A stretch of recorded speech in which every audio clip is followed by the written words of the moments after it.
independent third-party program administrator to make sure that they can develop a stable solar marketplace. And you know what? If Xcel and Black Hills are not willing to be able to do that, then we have no choice but to pursue that action. They are on notice. They have to get a stable marketplace now.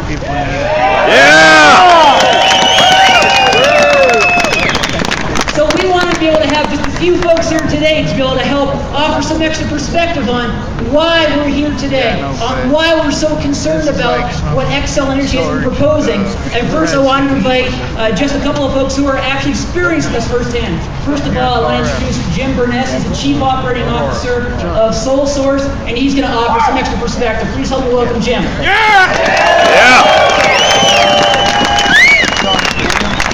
Thank you, Neil.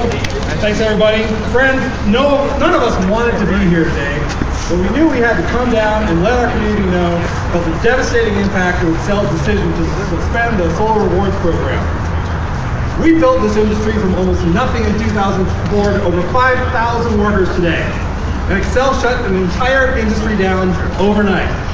And for what? It can't be about profitability. Solar Rewards isn't their money in the first place. It belongs to the ratepayer. And the ratepayers voted for renewable energy. Well, I gotta tell you, I'm sorry to say this, but we really should have seen this coming. Having Xcel in charge of solar in Colorado is like having the fox watch the hen house. It's a blatant conflict of interest and should have never been set up this way in the first place. Show me one other industry where one company controls the fate and the destiny of so many other companies this way. I can't find one. It's insane. Xcel has proven that they are not a trustworthy partner in this new energy economy whatsoever. They've been dragged kicking and screaming the whole way along and then stand up and say, look at how great we are. You know, last week we sat in their offices, they said to us in their ignorance, we know what your costs are and we think you guys will be just fine. How did they know our costs? I didn't get a phone call from them. Did any of you? No! When's the last time any of them actually touched the solar module, much less placed an order with a manufacturer or estimated a tough job? They said the solar incentive is just too large. Well, you know what? I think the pay the executive offices of Xcel is too large, but I can't just decide not to pay my bill. I don't have that right.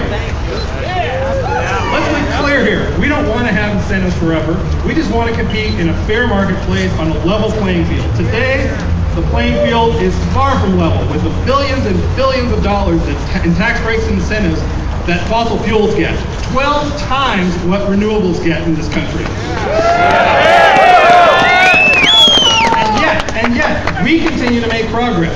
Coal's been supported by the government longer than anybody in this crowd has been alive, yet I don't see their costs coming down anytime soon. In fact, I don't know any other industry that has matured as fast as solar has. All we want is for Xcel to stick to what they promised and keep the plan they had in place instead of pulling the rug out from underneath us. All we want is some predictability and market stability. How is it that Xcel doesn't understand that a lack of market stability just raises costs? You want some proof of this? Has anyone filled up their gas tank in the last 3 days? Yeah. Fossil fuels is the key to instability. The best way to have a stable market is to bring down costs fast is to do what we've been doing over the last 3 years. We need to make sure our community knows today that this just doesn't affect the people that are here on the steps and out in the crowd. SolSource started in 2004 with one guy and a laptop, and today has grown into 50 people.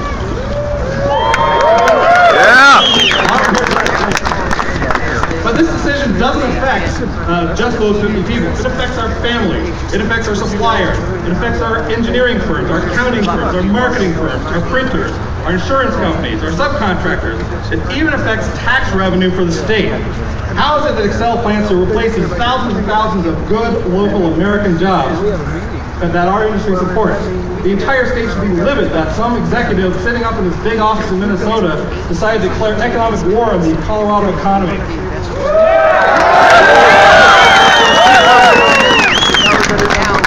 One thing I love about this industry is while we may be competitors, we're also brothers and sisters in pursuit of the common good. Remember that we have two things Xcel does not. We have passion and we have the facts. So take that passion, take those facts, write to the newspaper, call talk radio, write to the PUC, and call your elected officials and let them know what Excel has done is a slap in the face to Colorado voters.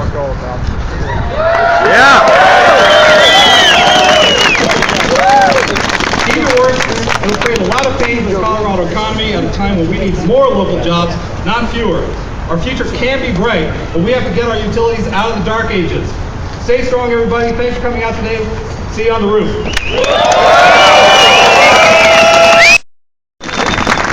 Thank you, Jim. I'd like to introduce Tony.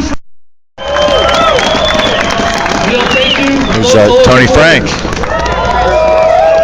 I come today with a short and clear message. The message is this: we must have a stable, predictable, and transparent solar incentive program. We must have this not only for the many of you who are solar installers, but also for the customers of Colorado, the families, the small businesses that are looking to make investments in solar and energy efficiency throughout this state.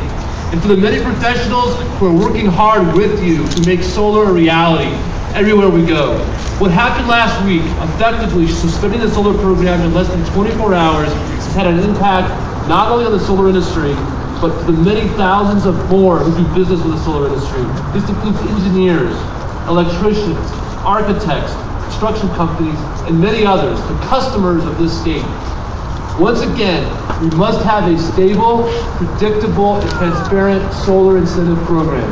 Thank you.